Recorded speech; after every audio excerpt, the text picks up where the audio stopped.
Hey everyone and welcome back to another video. In this video, I'm going to show you how to connect your VIOFO Dashcam to your phone. Now this video is going to be particularly useful for individuals. Let's say that you have a VIOFO Dashcam. How do you actually go ahead and connect it to your phone? Now this video is going to be short, sweet, and simple, guys. There's not going to be a lot of steps involved.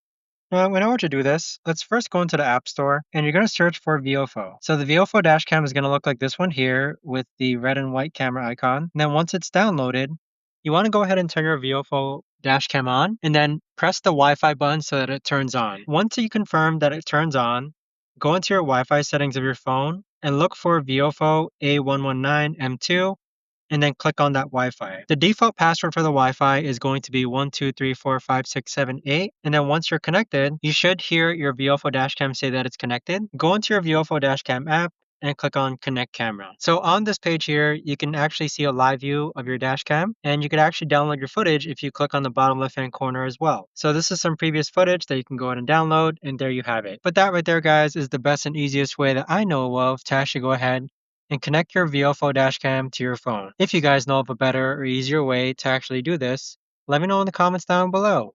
I would love to know. Thanks so much for watching, everyone, and I'll see you guys all in the next video.